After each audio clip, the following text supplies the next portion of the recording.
Sorry, didn't see you there. I was just playing my harmonica blues to toilet paper, which, as you know, has been an item in quite high demand this week.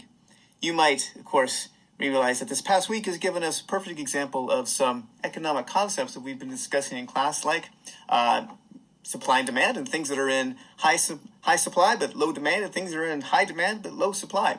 For example, toilet paper was in high demand but in low supply.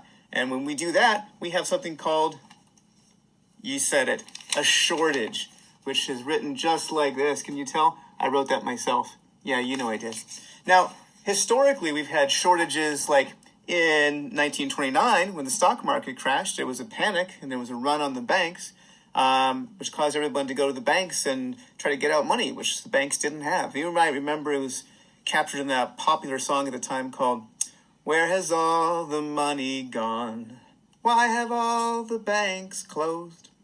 Of course, on the other hand, we have an economic concept, like you said before, of high supply, low demand. For example, many of you probably were able to snatch up the last few boxes of the barley, amaranth, quinoa, red rice mixture, which I have been eating myself the past week for lunch. Delicious, by the way.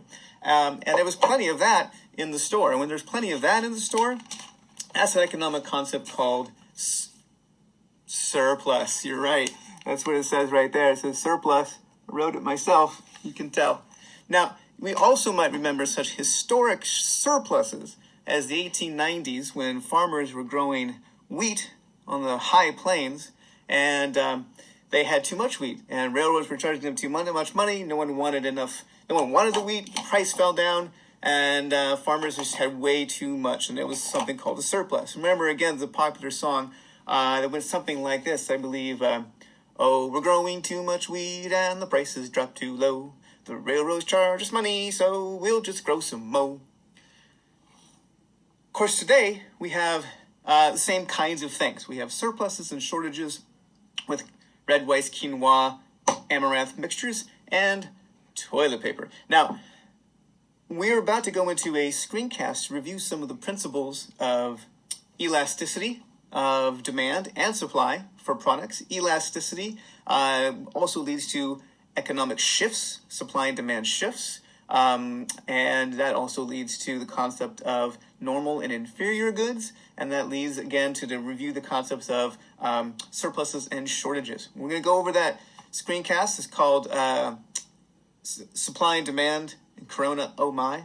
And after you do that, we'll be able to click on the practice quiz and see if you can apply your knowledge of supply and demand shifts, price and quantity equilibrium, elasticity of goods to the modern economic environment we find ourselves in. Don't worry, it's just a practice quiz. So, thank you for joining me for the intro. If you are ready to move on to the screencast, by all means click the next link for the screencast, and then go ahead and go on to the practice quiz. I will play us out.